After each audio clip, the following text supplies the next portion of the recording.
My lord, Larissa said softly. When a seed falls, it does not choose where it lands. Sometimes it finds fertile soil, sometimes stone.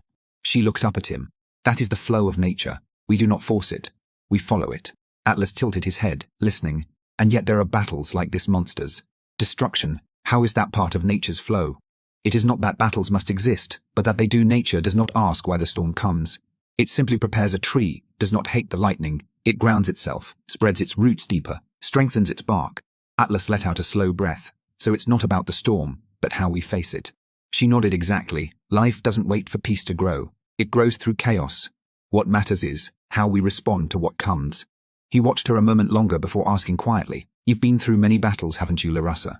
Her smile was small and slow. Yes, my lord, I have not, with swords or fire, but to protect what's dear to me. That's how nature survives, not by conquest, but by preserving what matters. You did that as a lord. She nodded gently. Yes, my lord, I did. And even now I still do. That's beautiful, Atlas said, with a faint smile. Though he added with a small chuckle, even if I barely get what you mean half the time.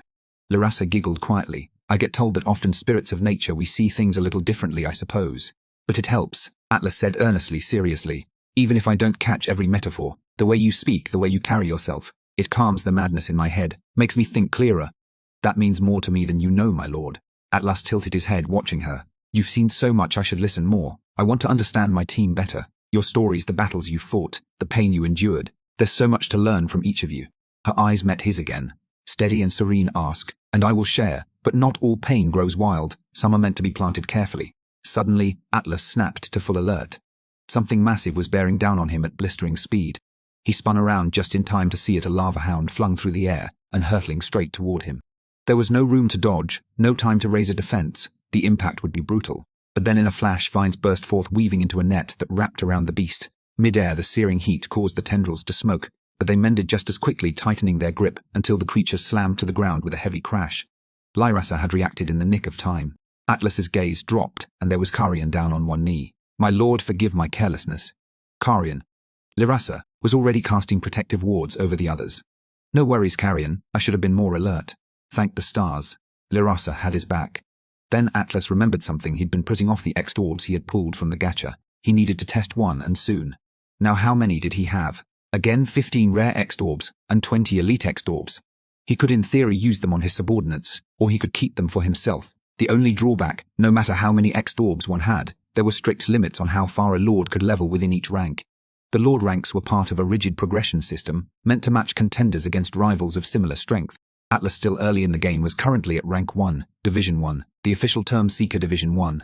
There are 9 known ranks in total, each one split into 5 divisions. The hierarchy moved in this order: Rank 1 Seeker, Rank 2 Scout, Rank 3 Pathfinder, Rank 4, Rank 5 Guardian, Rank 6 Marshal, Rank 7 Champion, Rank 8 Overlord, Rank 9 Immortal. Since Atlas was still only a Seeker, he was capped at level 100 when it came to using X-orbs, but with his current level sitting at just 36, he still had plenty of room to grow. XP 1439, 13,505. He checked his current progress. Yeah, still a long way to go before he'd hit level 37. You used a rare X-orb and gained 1,000 XP. Whoa, 1,000 experience points in one shot. That felt incredible. You used an elite X-orb and gained 4,000 XP. And the elite ones were even better, 4 times better. With more gacha pulls waiting in the future, there was really no reason to hold back. Without a second thought, Atlas burned through all 15 of his rare X-orbs. You have leveled up. Level 37. Ran. 26,934, 20,258. Just like that, he gained a full level. He couldn't stop the grin from spreading across his face. So this was what it felt like to level up as a lord. No wonder so many people were desperate to get into this game. Tempted by that rush, and maybe just a touch of greed, Atlas decided to go all in. Every last X-orb used. You used an elite X-orb and gained 4,000 X. You used an elite X-orb and gained 4,000 X. You have leveled up. Level 39. XP 32,289, 45,581. He doubled up again this time, hitting level 39. If only he had more X-orbs, he could push his growth even further. And Myra, well, she was still trailing behind at level 35, while Edric had already maxed out at level 50. He could definitely split some of the X-orbs between himself and Mira, aiming to bring them both to level 50 before their first major battle, with all the gacha tickets still stashed away. There was a good chance he could pull some top-tier items, But leveling wasn't the only thing on his mind. One of the biggest tasks still looming over him was refining his talent. Set at the moment he only had a single combat talent, but as a lord it was becoming painfully clear how important non-combat talents were turning out to be tactical awareness. There had to be gacha items related to talent upgrades, things that could boost the rank of talents he already had, or unlock new ones entirely. He needed those. He had to enhance his arsenal, both in combat and leadership.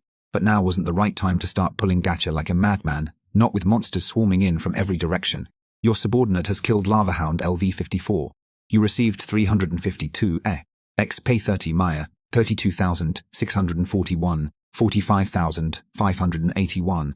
You have obtained elite grade Fang of Inferno's LV54. Just then a bright notification flashed across his vision, yanking his attention. A glowing blue orb whizzed through the air and slammed into his chest, vanishing into his inventory. Finally, an elite grade spear. His curiosity caught fire, and without wasting a second, he summoned the weapon, eager to inspect its stats and see exactly what kind of power he now held. Fang of Infernos, LV54. Grade Elite. Strength, 100. Stamina, 100. Skills. Inferno, strike active, unleashes a powerful thrust that causes an explosion on impact. Blazing edge passive, the spear's tip remains superheated, causing minor fire damage over time to any struck enemy. Atlas studied the new spear with a satisfied grin. It was long and sleek, the glowing superheated tip constantly shedding fiery sparks. The dark shaft was engraved with flame motifs, giving it a fierce, elegant edge. As he gave it a light spin, the spear left a glowing trail in the air. An elite-grade weapon. A treasure like this would be worth fighting over in the lower lands. Finally, I've got a spear I can actually use in battle, he said with clear satisfaction. He knew it was time to join the battle unfolding below. He had no intention of being the kind of lord who lounged on a throne while everyone else did the fighting. Sure, when the situation called for it, he'd lead from above, making calls and directing strategy. But when things got serious, he wanted to be right there in the heart of the fight. And to make that happen, he needed to keep upgrading himself, using every single resource he could get his hands on. Atlas pulled out 3 skill scrolls he'd earned from the gacha, 1 rare-grade smoke bomb, 1 elite-grade battle cry, and 1 elite-grade flurry of spears. He passed smoke bomb to Edric, handed battle cry to Karian, and kept flurry of spears for himself. All right, he muttered, gripping the scroll. Now I've got a new spear skill to add to the mix that brought his total to 7 active skills. Common piercing thrust, LV6. A precise forward thrust aimed at penetrating armor. Common sweeping strike, LV5. Sweeps the spear in a wide arc, striking multiple enemies in front. Common defensive stance, LV7. Assumes a guarded position with the spear, reducing incoming damage. Common ground slam, LV4. Drives the spear's butt into the ground, creating a shockwave. Common power strike, LV8. A powerful focused blow that hits harder than a normal swing. Common endurance boost, LV9. Briefly increases stamina, letting the user last longer in battle. A light flurry of spears. LV1. Unleashes a rapid barrage of spear strikes focused on a single enemy. This new skill marked his first elite grade ability. It was a serious leap forward from the basic skills most warriors like him started out with. Now at level 39, Atlas had accumulated 40 stat points ready to be distributed. After a brief moment of thought, he allocated 10 points into strength, and the remaining 30 into agility. His aim was to strike a balance, maintaining enough raw power to make his hits count, while boosting his speed and finesse to match his fighting style. What an incredible upgrade. 40 stat points in one go. Never in his life had he imagined a day like this would actually come. Name Atlas Blackthorn. Level 39. Strength 160, agility 84, intelligence 39, constitution 58, stamina 65. Atlas leapt down from his floating throne, instantly drawing the eyes of his team.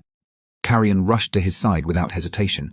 "My lord, are you sure you want to join the fight yourself?" he asked, swinging his greatsword to intercept a lava hound lunging toward them. "I'm," Atlas replied, spinning his spear into position. "And starting today, I'll need your help training. Every single day. How about it?" "With pleasure, my lord," Carrion said. Once Atlas set his sights on something, he never wavered. That relentless drive had been carved into him since childhood, growing up in a harsh, unforgiving world. And after today, he decided he was going to sharpen every part of himself, both body and skill. Carrion would be his main sparring partner, helping him hone his technique. Morgana could join too, if she ever decided to stop being such a handful. He launched into battle, spinning his spear and unleashing flurry of spears. But the lava hound he faced was 10 levels stronger. The beast barely reacted to the first wave of hits. As it lunged at him, Atlas slipped aside, redirecting the monster's momentum. Carrion was already in motion, bringing his greatsword down with a thunderous strike. Atlas moved in fast, driving his spear straight into the creature's chest. Lava burst from the wound in a molten spray. As the beast collapsed, they continued cutting through the volcanic landscape, battling wave after wave of monsters. Each fight brought more rewards, rare materials, gear enhancements, and enough resources to upgrade every teammate's fire resistance gear. And to Atlas's quiet satisfaction, he finally gathered the key materials needed to build the flame beacon. Atlas took a moment to review the day's haul: 30 fire crystals and 6 lava shards. It wasn't quite enough to finish constructing the flame beacon, but it was a solid step forward. The sun was already dipping low, and his team was clearly worn out. Time to call it a day. Despite not hitting every goal, the hunt had been productive. They'd gathered a good number of rare materials and valuable loot.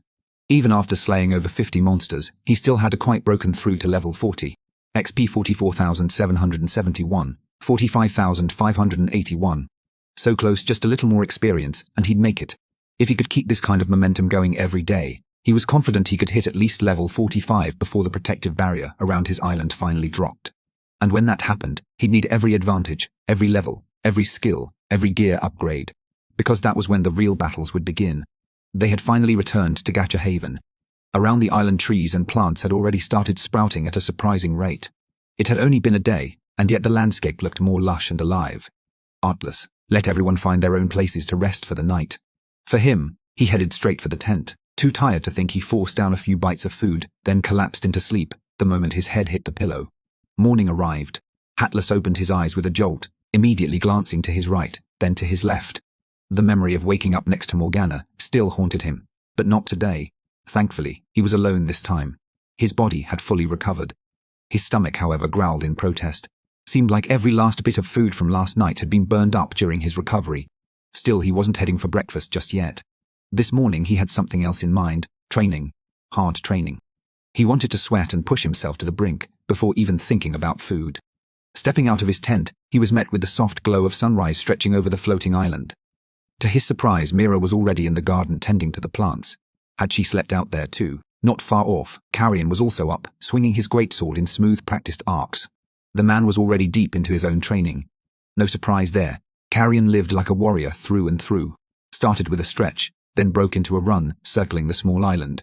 He kept the pace steady but strong, testing the improvements in his strength and agility gained over the past 2 days. Sweat quickly soaked through his clothes. His legs burned. His breathing grew harsh. But he didn't stop. He kept pushing over and over until his body was drenched and the morning sun had risen fully. The island, once bare, now brimmed with greenery, lush grass, blooming plants, even saplings dotting the landscape. Just as he slowed to catch his breath, a notification flashed in front of his eyes. Lunar Celestial Vanguard is attempting to contact you. They have sent a package for you. Accept the package. Luna. Who the hell is Luna? Luna, who is Luna? The name didn't ring any bells. Jackpot, he called out. Tell me, can a package from another lord even be accepted at this stage? And is it safe? Host, the system will scan the contents and ensure they're safe, if that's your concern. Line at, Atlas said, taking a breath. Please accept the package for me. No sooner had he confirmed the request than a drone appeared in the distance, its metallic form cutting through the morning light. It hovered just beyond the protective barrier. A large stack of items materialized right in front of Atlas. Startled, Atlas instinctively stepped back to give the pile space. His eyes locked onto the message attached to the delivery, and when he read it, he froze. The content stunned him. 2,000 units of wood, 2,000 units of stone, 2,000 units of iron, 1,000 units of iron ingots, 500 mana crystals, 100 lava shards, 50 magma core fragments, 100 elite X-Borb, 50 bloodstones. What the hell, this many items? With this mountain of supplies, he could upgrade his island infrastructure in no time. 1. My lord, Edric said with a knowing smirk, it looks like someone's trying to propose to you. Propose? I mean, during this early phase, most lords are scrambling to build alliances. They want someone reliable to back them up. I think another lord sees real potential in you and sent this as a gesture. Atlas glanced back at the tag. Yeah, it says the package came from someone named Luna, but I don't remember ever meeting anyone by that name. Luna. Myra spoke up, head tilted, eyes narrowing in thought. Ah, Luna. Atlas raised an eyebrow. You know something, Mira? She nodded quickly, her face brightening. My lord, yesterday, while I was in the garden, 2 girls came by. One of them wore a blue outfit. Mira recounted the entire encounter, mimicking their voices and even reenacting bits of the conversation. Atlas listened, sighing, as the pieces started falling into place. Myra continued with her enthusiastic retelling. He rubbed his forehead, then chuckled. Wait, don't tell me those two thought you were the lord of this island. It seems that way, my lord, Edric answered. No, my lord, I never said that, Myra cried. I promise. No, it's fine. It sounds like they just misunderstood the situation. Atlas crossed his arms. But what happens when they find out they sent all this to the wrong lord? Edric's smile faded slightly. My lord, forming alliances with other lords, especially ones from higher ranks, isn't always a clean deal. There's always a price. But I suspect this Luna didn't do it for politics. You think she sent all this just because of Myra, Atlas asked, glancing at her. Edric nodded. That's my guess. Sympathy, maybe. Curiosity. Yeah, Atlas said, looking over the pile once more. I can see that. They might be disappointed once they learn the truth about this island, he said at last. But now that the supplies are here, yeah, no way I'm sending them back. I'll make the most of what they've given us. A grin tugged at his lips as he spoke.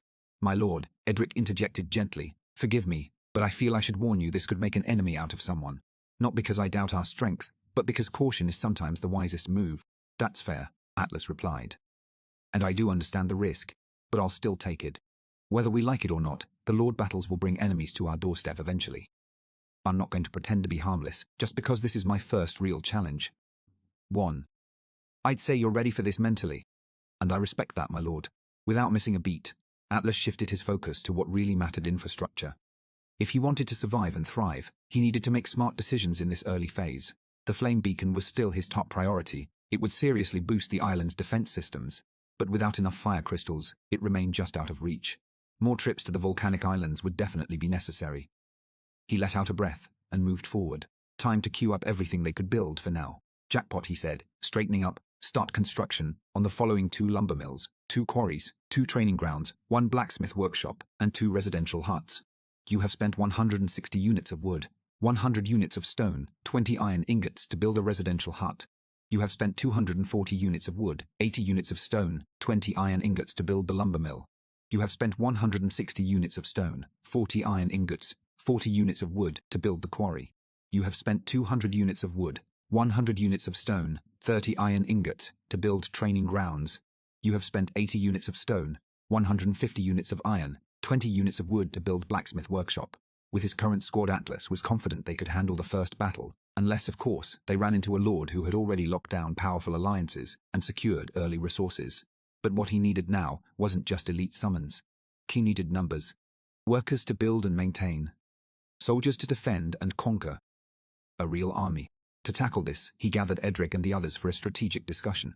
The first solution on the table was the Gateway Altar, a structure specifically designed to summon awakeners in exchange for gold or similar resources.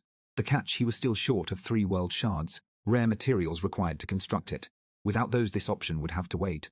The second option was far more immediate: recruiting awakeners from the lower lands. He'd travel down, meet potential recruits face to face, and bring back anyone willing to serve either long-term or on a temporary basis. The price: mostly gold, but not always. Some recruits, especially those desperate for stability or advancement, would expect X-Orbs equipment, and maybe even living space or a role in the island's growth. Each method brought its own pros and cons, but they all served the same vital purpose: expanding his forces, securing his defenses, and preparing for whatever came next. Atlas let out a long sigh. There was still so much to organize, starting with workers for the island. Blacksmiths, craftsmen. Without them, the infrastructure would stall. And according to Edric's estimate, he'd need at least 30 to 50 troops ready for the first battle. Could he just rely on gacha pulls to fill those roles? Technically, yes. But that wasn't the smartest move. It made more sense to stabilize the basics first and save the gacha for rare upgrades or unexpected breakthroughs. That left the lower lands as his best option. They were currently stationed above the Saharia continent. It might be exactly the kind of place to find recruits, workers, warriors, or maybe even the right kind of allies. Atlas weighed his options one last time. They had enough gold for now, and time was ticking. Let's go visit the lower lands, he said, decision clear in his voice. Strong winds swept across the wasteland, lifting waves of dust that blanketed the land in a gritty haze. The heat was brutal, scorching everything it touched. A magic circle slowly etched itself onto the cracked desert floor, barely visible through the thick, swirling dust. Then it pulsed, and from within it emerged a floating platform, gliding just above the sand. Several figures stood atop it, all clad in white robes trimmed with blue patterns. Atlas and his subordinates had landed in the middle of this harsh, desolate landscape, right into the worst conditions imaginable. Blistering winds whipped up sand into swirling clouds, making it nearly impossible to see more than a few paces ahead. Thankfully, each of them wore a specially crafted robe, durable enough to shield against the sandstorm, and the flaming collars they'd equipped from their previous hunts made the searing heat more manageable. Atlas sat comfortably on his throne, with Morgana balanced on the armrest beside him, as usual. Karian stood behind them, gripping his greatsword with steady hands. Up front, Edric sat beside Larassa, while Myra remained back at Gacha Haven, watching over their home base. They had landed directly beneath their floating island, but looking up to find it was useless. The island was too small, too high, and now completely hidden by the sandstorm. With the storm raging like this, even seeing straight ahead was a challenge, let alone trying to spot something above them. Atlas already knew their destination, so he wasted no time. He gave the order, and the floating throne responded instantly. The platform surged forward, cutting through the desert air with surprising speed. Atlas couldn't gauge exactly how fast they were moving, but in an environment like this, the pace felt more than sufficient. Without the barrier shielding them from the worst of the storm, this journey would have been far more punishing. Their destination for the day was the nearest city, roughly a 2-hour journey, according to the system's estimate. In the lower lands, every awakener possessed a unique eye, like a card in shape, high-tech device with a bittier screen. It functioned as both a communication tool and a personal database, storing everything from basic identity details to combat stats. Powered by a mana core, the device recognized only its registered user. It acted like a portable status viewer, displaying level, talents, skill trees, and more. On top of that, it doubled as a secure and universal payment system, essential for any kind of transaction or interaction in the world below. Unfortunately, Atlas had lost his own device the day he was shoved into the abyss, just moments before the system officially registered him as a lord. It had been swept away along with the rest of his belongings.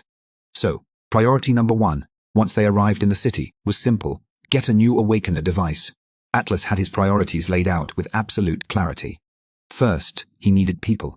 Specifically, Awakeners who could fight, and workers who could keep the island running. The ideal scenario: recruiting individuals willing to move permanently to his floating island. That way, he wouldn't need to constantly descend into the lower lands for reinforcements or labor. Second, he had to find materials, especially world shards. Without them, the gateway altar couldn't be built. But rare items like that didn't come cheap. He could only hope he had enough gold to buy a few. Better yet, find someone willing to part with them at all. And third, the most practical of needs: supplies. Tools for gardening, basic cleaning gear, a proper food stockpile, fruits, grains, anything that could help his team survive while the island's internal systems were still being developed. The journey itself felt eerily silent, or at least that's what Atlas thought at first.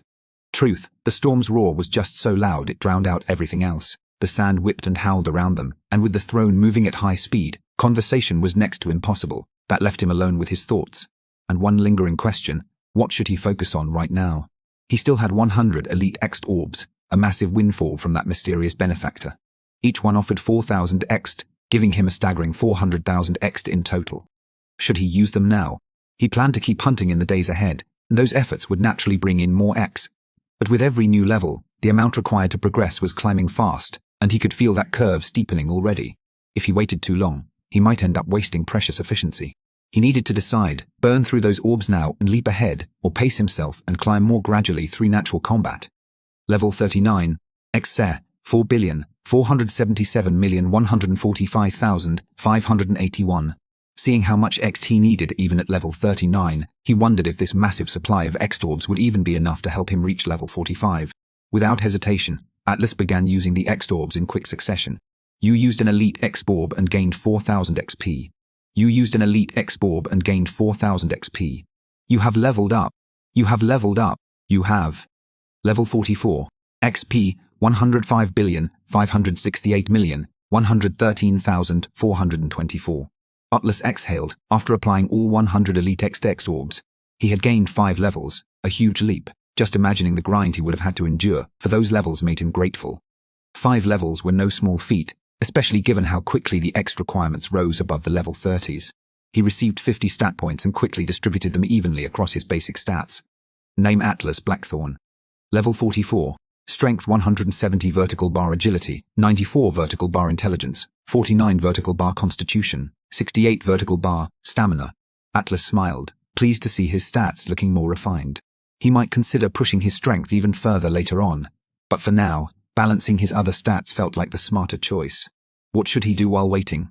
Maybe pull some gacha. Jackpot. What happens if I throw the gacha tickets here on the floating throne? No need to worry, host. The tickets will follow the throne, so there's no risk of them being left behind. Good, just what he needed to hear.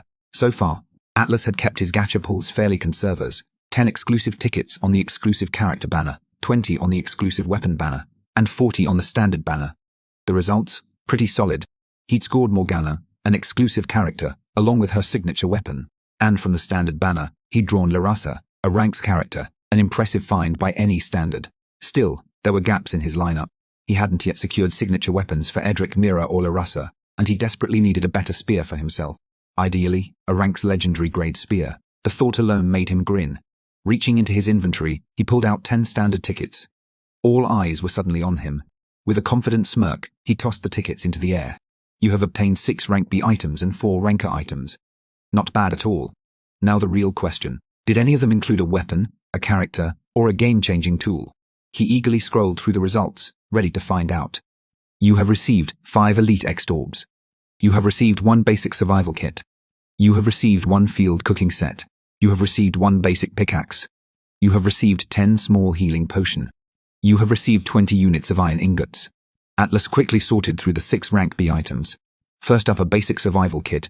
Nothing flashy, he'd received one before. Still, it had value.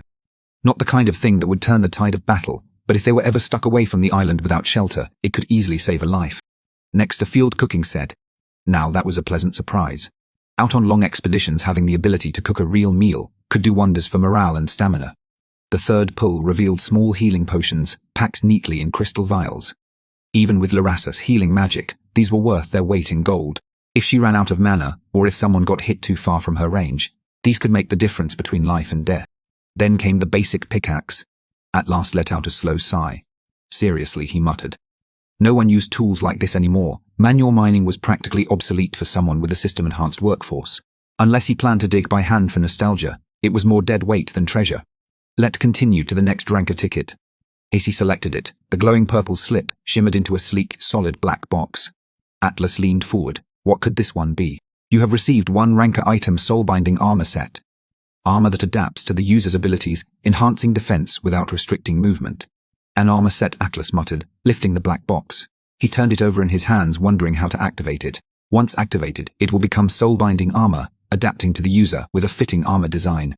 So this thing will bind to its wearer and become armor tailored to their needs, he said aloud. That will definitely be useful if you choose to wear it yourself, my lord, Edric responded. Yes, Atlas nodded, the decision coming easily. This is perfect for melee fighters and frontliners. And he still lacked a proper armor, set something strong, flexible, and suited to his growing combat style. This soul-binding armor felt like it had arrived at just the right moment. Let me use this for myself, he said, confirming his choice to the group. The others nodded in approval as Atlas prepared to activate the box and claimed the armor as his own. Activating the soul-binding armor set. Adapting armor set to user. You have obtained Nightfall. Sentinel armor set. Grade Epic. Skills. Lancer's Endurance passive. Increases the wearer's stamina and reduces stamina consumption when wielding a spear, enabling longer battles without fatigue. Swift Piercer active.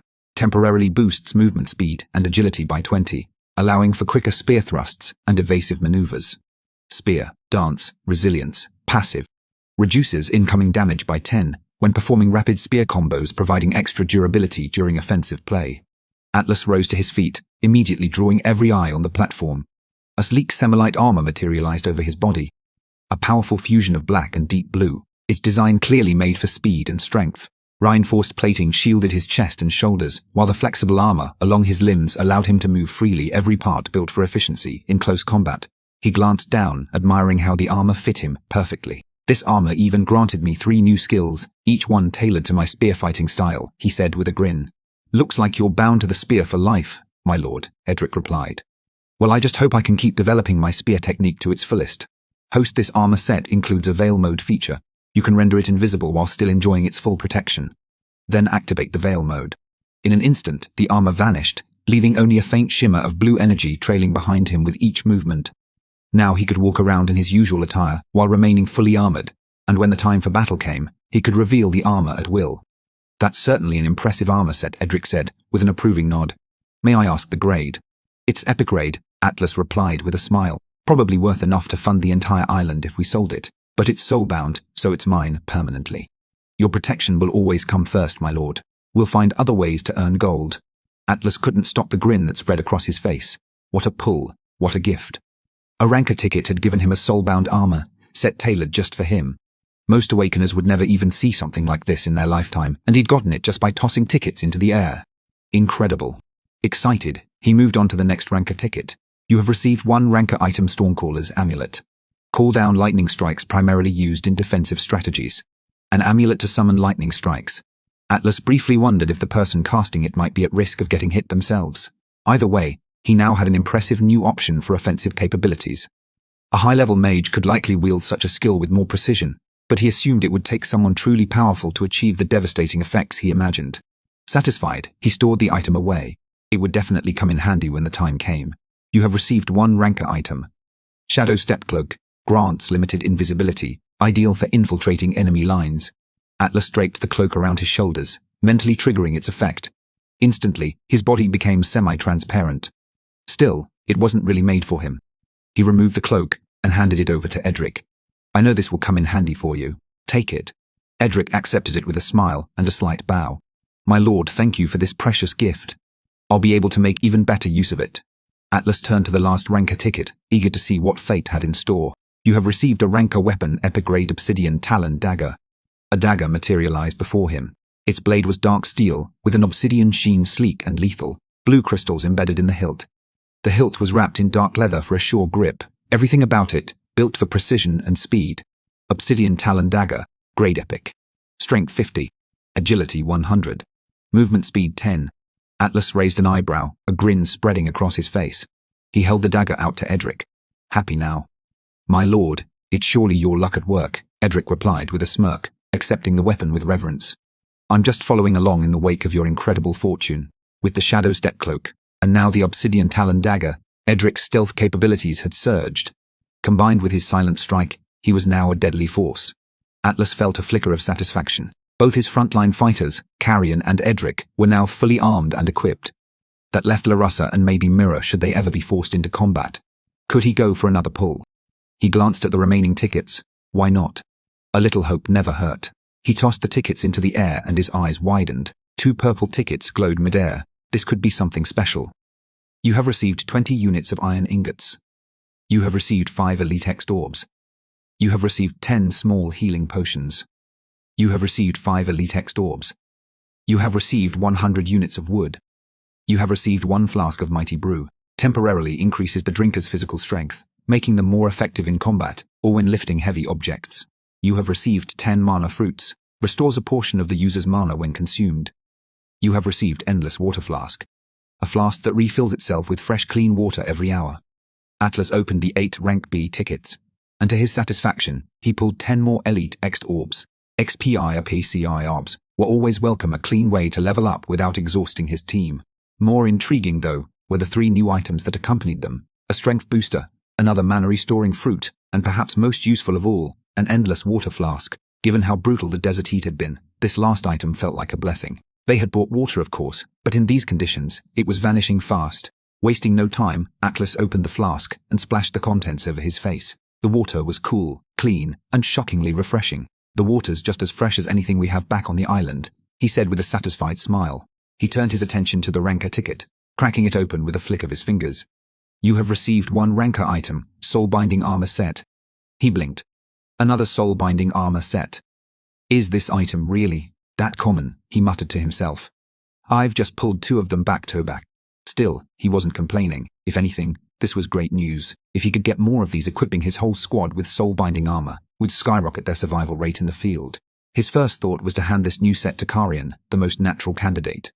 As the team's pure frontliner, he relied on close-quarters combat and brute strength more than anyone. But just as he was about to speak, he caught sight of Morgana, watching him, her gaze fixed on the armor in his hands. She hadn't said a word, but something in her eyes gave him pause.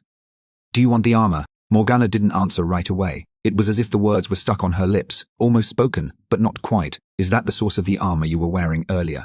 She finally asked, her voice quiet, but surprisingly articulate. Atlas blinked, caught off guard. Chas, for a moment he was genuinely impressed. This vampire woman, usually so silent and detached, clearly had her eye on the armor. Maybe it was the design that interested her. He gave a faint smile. Take it. Did it look incredible on you? He handed over the box, and she accepted it without a word, not even a thank you. Not that he expected one. A moment later she activated it. In an instant, Morgana stood before them now, cloaked in sleek, elegant gear. Light armor molded to her frame in a deep, glossy black, accented with blood-red lining and etched crimson trim. A flowing cloak draped from her shoulders. That looks good on you, Atlas said. She didn't respond. She simply walked over, sat on the armrest of his throne, like always, and silently activated veil mode, causing the armor to shimmer and fade from view. Blood Shadow Regalia, armor set. Grade Epic. Skills.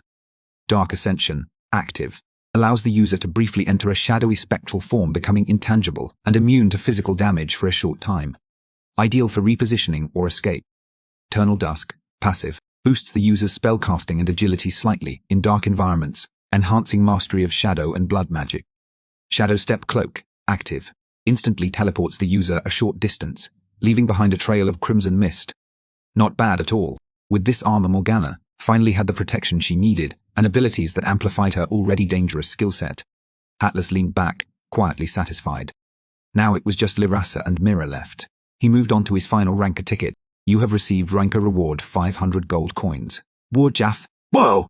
500 gold. Damn. Atlas blinked in surprise. Gold. That wasn't what he expected from the gacha at all. But still, 500 gold coins. That had to be a big deal, right? He scratched his head. He still didn't know the full value system here, but it definitely sounded significant.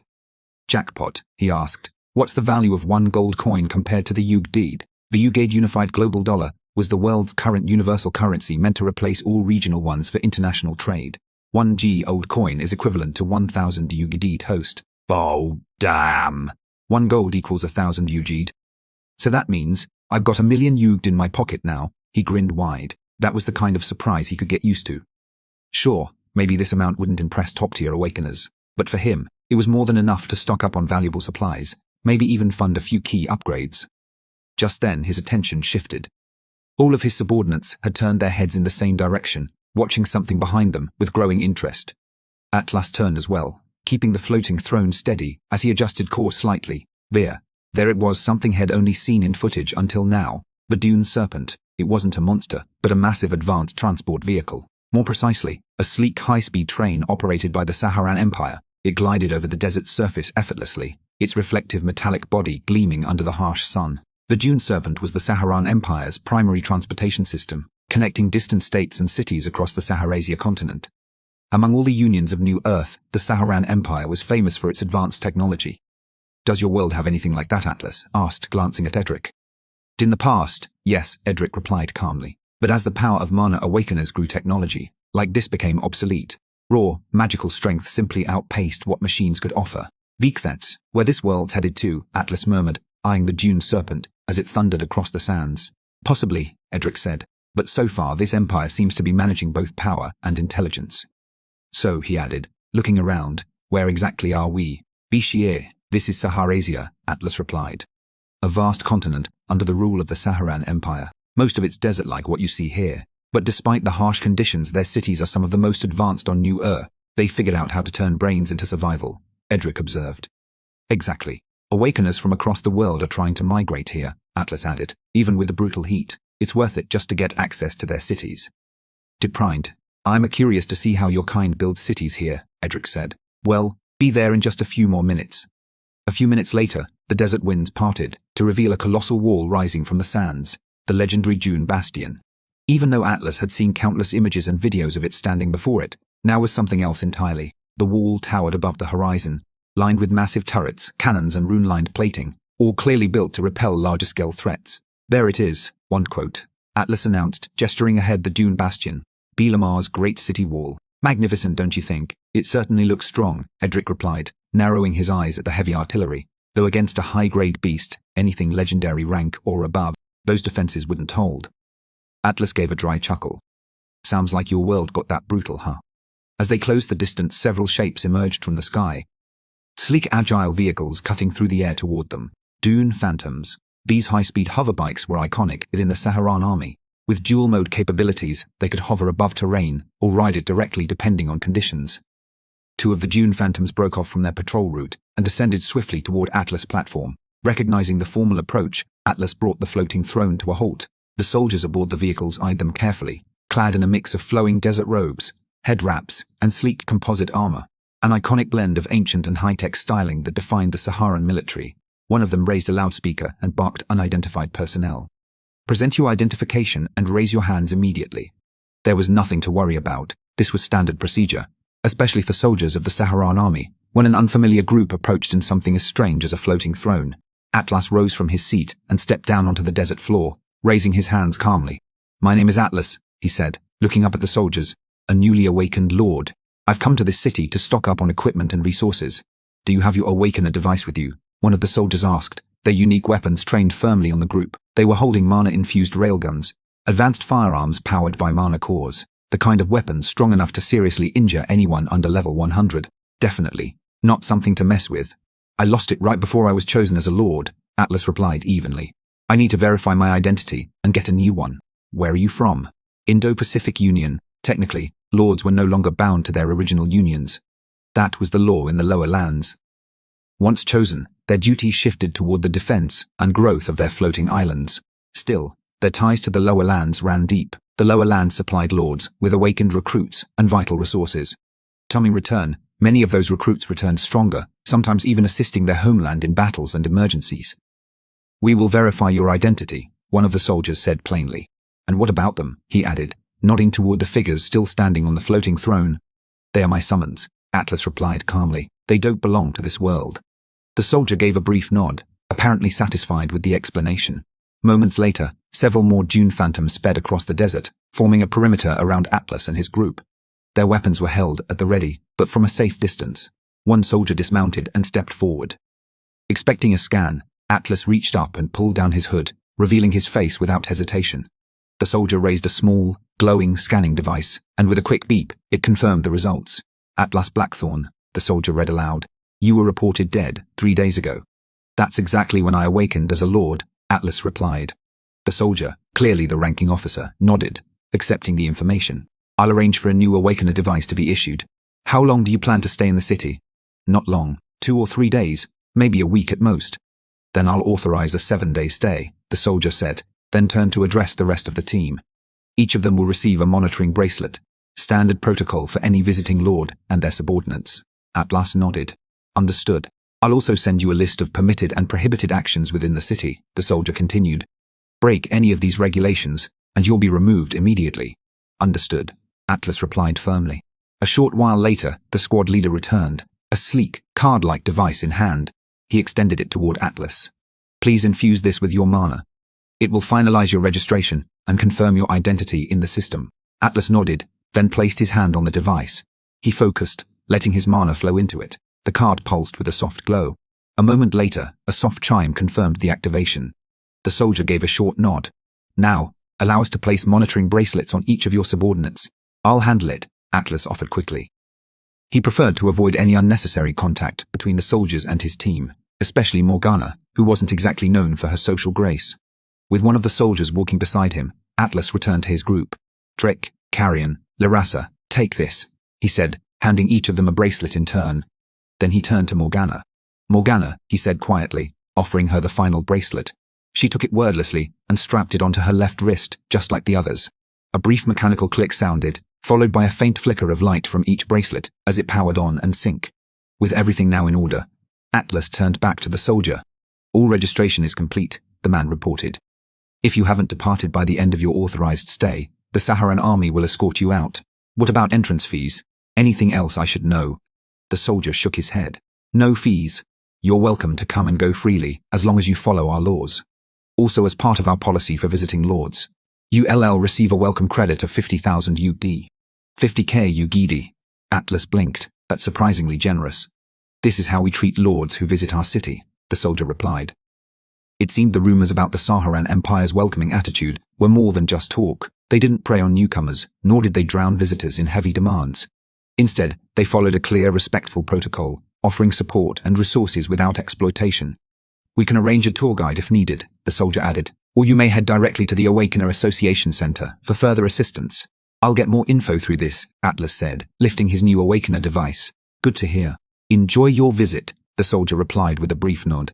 With that, Atlas dismissed his floating throne, and the group began their approach toward the massive city wall.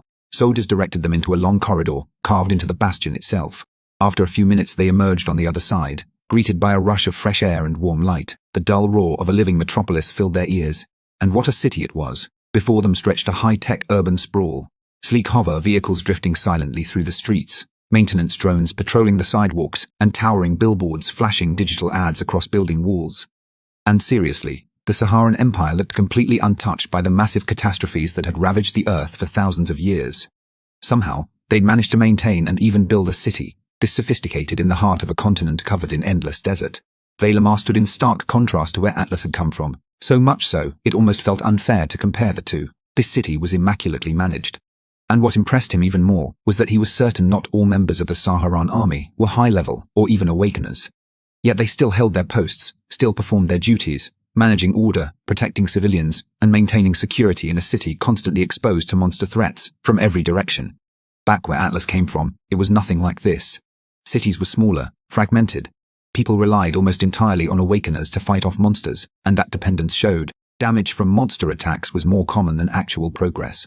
Most regions spent more time cleaning up chaos than developing their environments or advancing their infrastructure.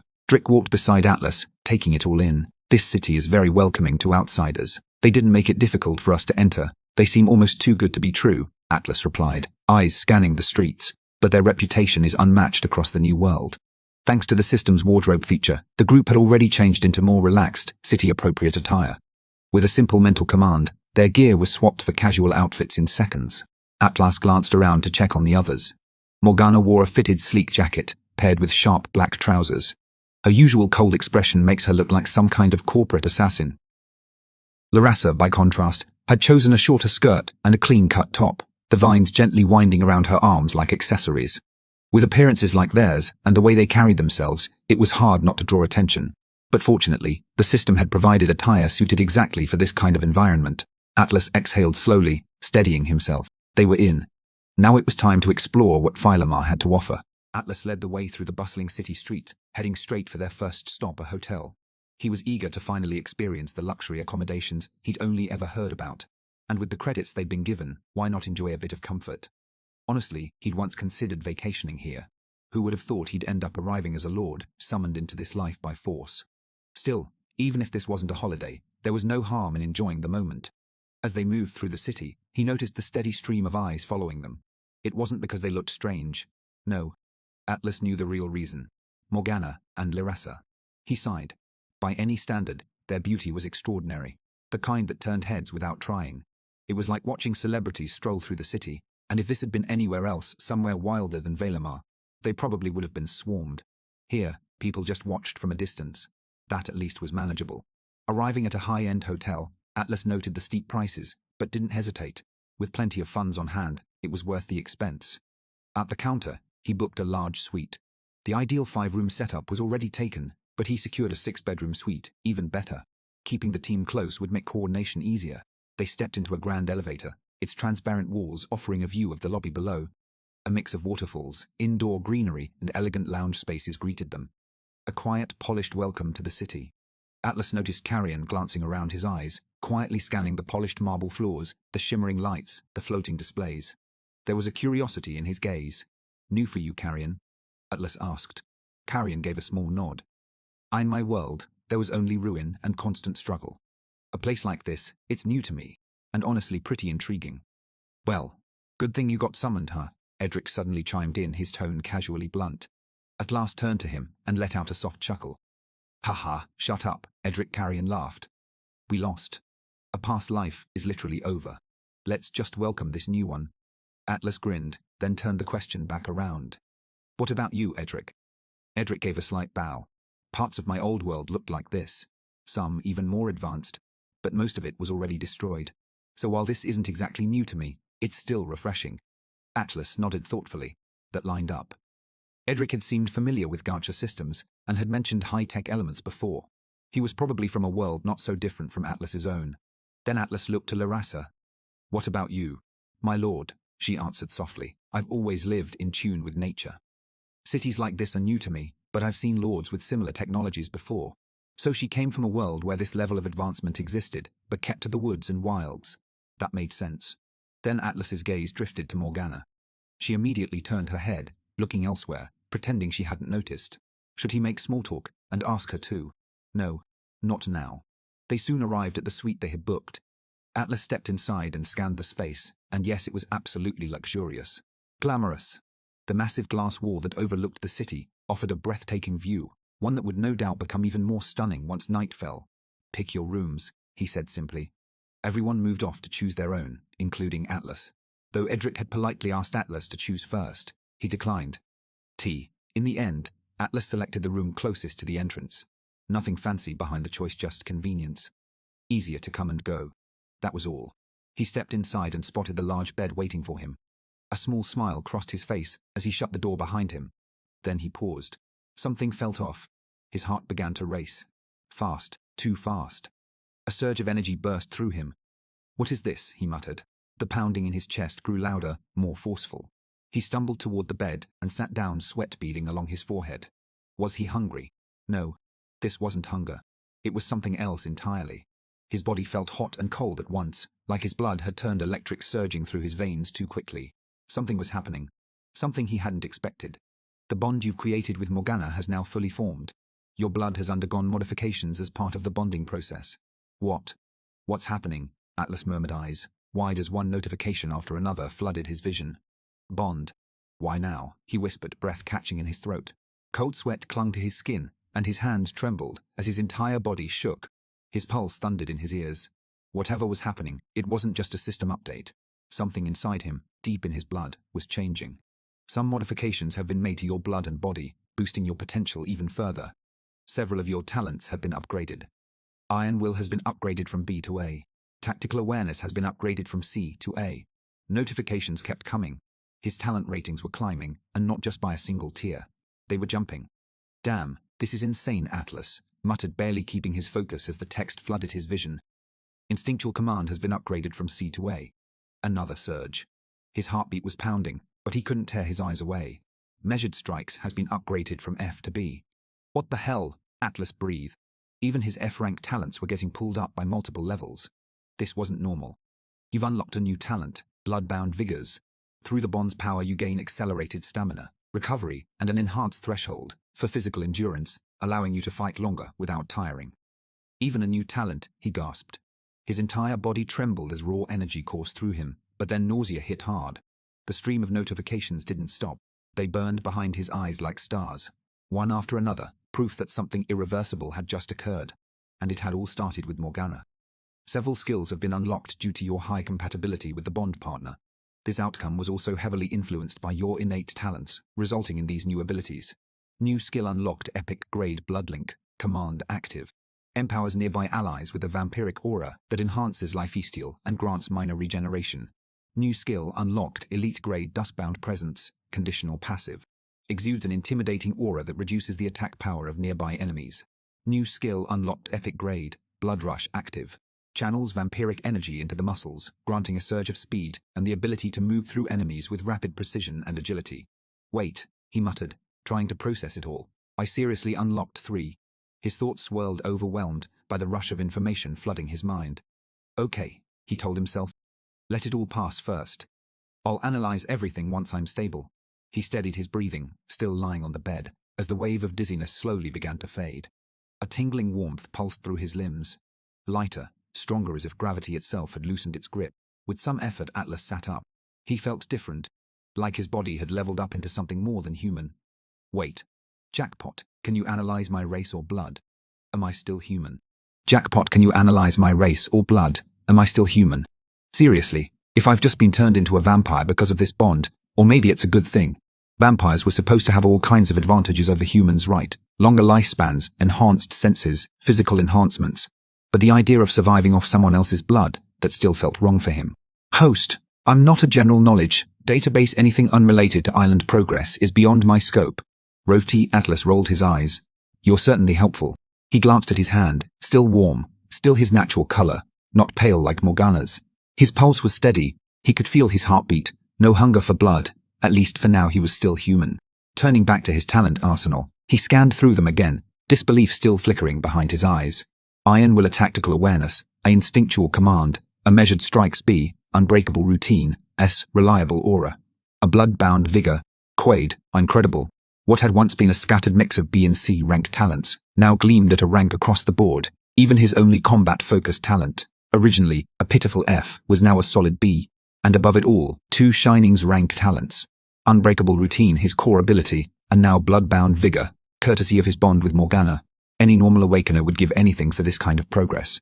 And yet, this was just the beginning. Could he get even more? Was this just the opening act? Atlas leaned back, his thoughts racing as he analyzed the 3 new vampiric skills now added to his arsenal.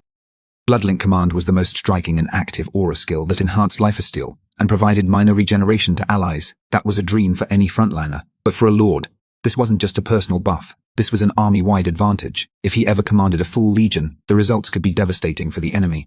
Next up was Duskbound Presence, a passive debuff aura, reducing the attack power of nearby enemies, again tailor-made for someone leading from the front. And then Blood Rush.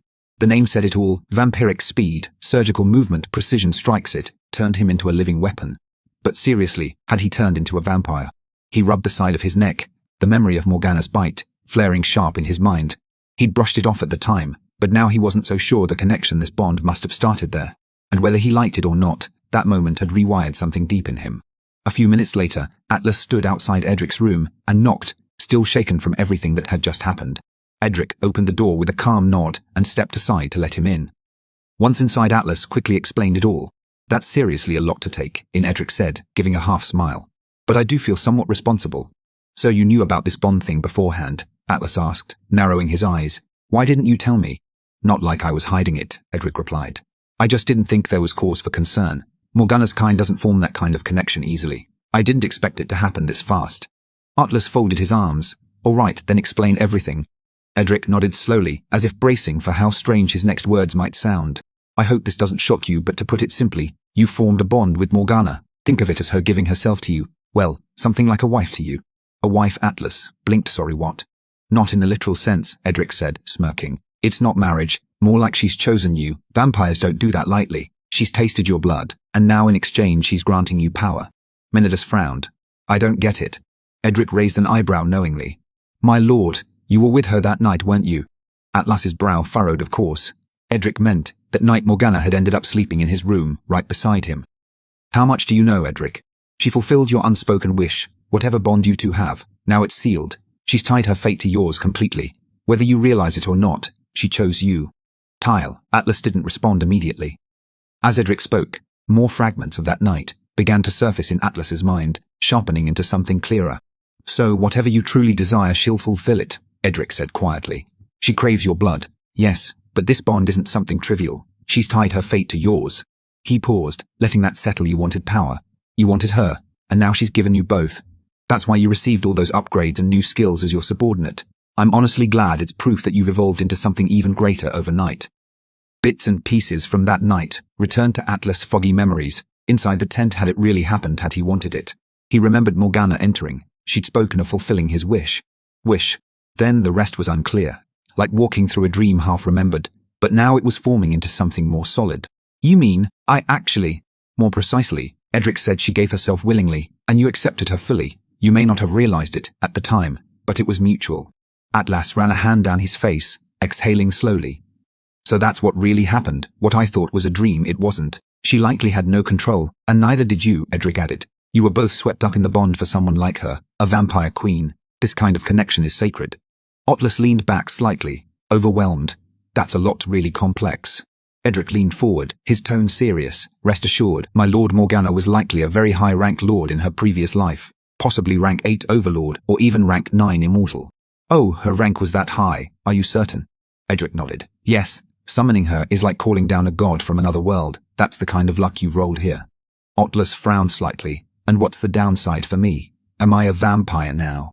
No, not unless you want to be, Edric replied. You can ask her to turn you, but you know what that means. You'd gain extended life, no aging, and greater potential at the cost of drinking blood. Who? Slide. Atlas considered that something to think about. He paused for a moment, then joked. So, is that why she's always snapping at me? Edric chuckled. No, I think that's just her personality. Atlas chuckled, feeling more grounded after their conversation. Edric added, You don't need to worry, my lord. You're doing great. It's only day 3 and you've already built a formidable base. It's night and day compared to when I started. Thanks, Atlas replied with a nod. How many tickets do you have left? Edric asked. Quite a few, Atlas answered. They're easy enough to obtain. Edric's expression shifted to something more thoughtful. With more power comes more challenges, greater potential, but a tougher path. It means you're meant for something extraordinary. I'll count on your guidance as I build this island, Edric. Edric bowed slightly. I'm here for you, my lord. My knowledge, my power, they're yours. Atlas nodded, heading for the door. My lord, Edric called quietly. Atlas turned back. My advice, try talking to her. Atlas gave a faint, determined smile. I will, he said, then stepped out. Atlas had plans to visit the Awakener Association Center, a central hub for information dungeons, marketplace listings, auctions, and available mercenary awakeners. Conveniently, it was right next to the guild center. He also intended to hold one-on-one talks with his subordinates, beginning with Carrion. That's why this time he invited him to join. Just as they were about to leave, a voice called his name. Lyrassa approached. My lord, may I join you both? She asked politely. Of course. Walk with us, Atlas replied. But you can walk faster, can't you? She looked surprised. Yes, my lord. I can. Atlas stepped out with Carrion walking at his left side. Lyrassa slipped in on his right, and to his surprise she kept up with a remarkable pace. But something felt off. He slowed, prompting both Carrion and Lyrassa to halt.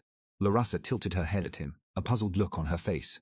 Atlas glanced down, and there it was. She wasn't walking at all. She was hovering just a few inches above the ground. The slight lift made her look a little taller, but definitely more noticeable. That would be far more suspicious than simply walking slowly.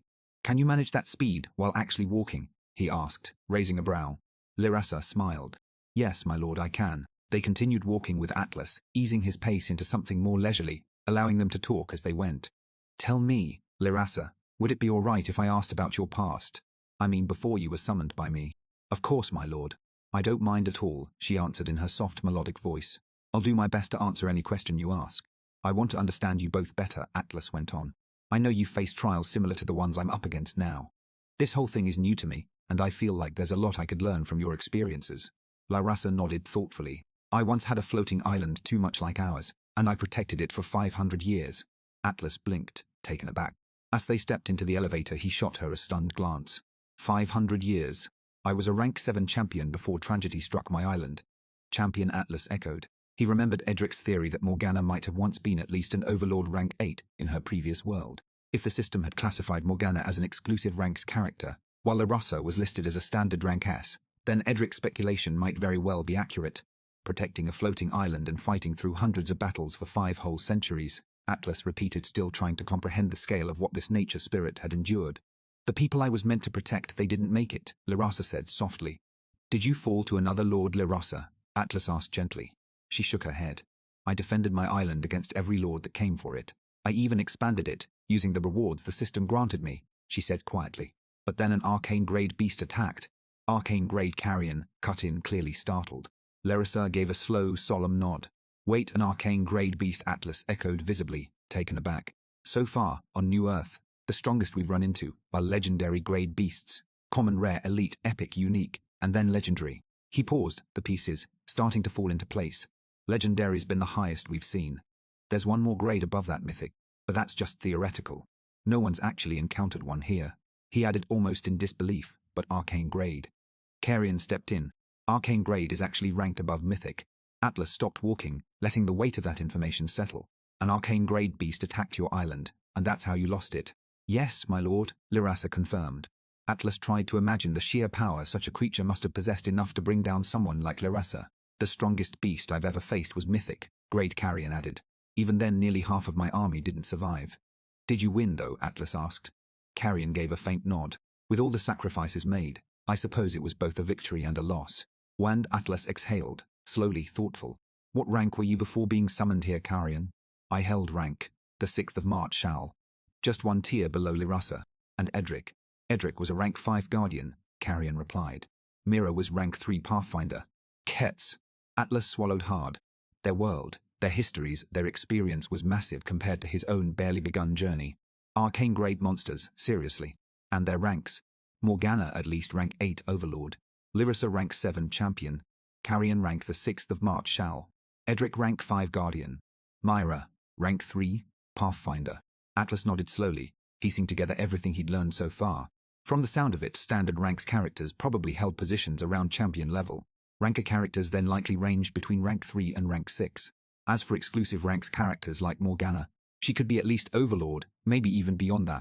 He still didn't fully understand the gap in power between each rank. But one thing had become painfully clear on New Earth Lords, only reached as high as rank the 6th of Marshal, which had been Carrion's rank before his summoning. Right now, that meant Carrion's former strength placed him at the absolute peak of what this world had to offer. And yet Lirasa and Morgana especially were from a realm of power that surpassed even that. They stood beyond the ceiling of New Earth's current system. Atlas exhaled deeply. The scale of it all was staggering. And beyond this world, how many others were out there? These subordinates of his, they had the wisdom, the experience, the battle-hardened instincts of veterans. Even if they'd lost some portion of their former power, they'd once stood on heights he could barely fathom. It made him wonder just how desperate their circumstances must have been. Defeated, torn from their homes, stripped of everything they once were, and summoned by a fledgling lord like him. But maybe this was also their second chance. If someday we could visit your original worlds, Atlas asked, do you think there's a chance you could meet someone you once knew there, or even find justice for what you lost? Carrion thought for a moment. This world is still far from having that kind of reach, but anything is possible. So, yes, the arcane grey beast that destroyed my people, Lirasa murmured, it won't stop with just my world. It will bring ruin to any world it touches. Atlas's expression hardened. If beasts like that ever reached New Earth before the Lords were strong enough to face them, this world would be destroyed too, wouldn't it? That's exactly what happened to my world, my lord, Lirasa said softly. Atlas gave a slow nod, his thoughts darkening. Have either of you ever met someone at the Overlord? Rank, how powerful are they really? Carrion's face grew serious. An Overlord is someone who's conquered their entire world. Not just ruled it, but claimed it completely. The whole planet, Atlas asked. Yes, Carrion confirmed. Their wars spill into other worlds. When Overlords clash, they leave behind nothing but devastation and ruin. Atlas swallowed. So Morgana could actually be that powerful. Is that why Edric said she was like a god? Carrion nodded grimly. Exactly. At that level, power becomes nearly limitless, but the cost of wielding it is just as immense.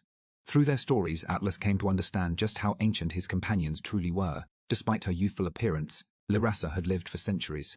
Carrion, while younger, in comparison, had still seen over 150 years by the time of his final downfall. And now, hearing it all firsthand, Edric's earlier comment about New Earth still being in its infancy finally made perfect sense. Other worlds had already gone through tens of thousands of years of growth, war, and endless evolution. Tender Parison, New Earth was just beginning to crawl. At last they arrived at the Awakener Association Center. All right, let's get everything settled here first, then it's back to building my island.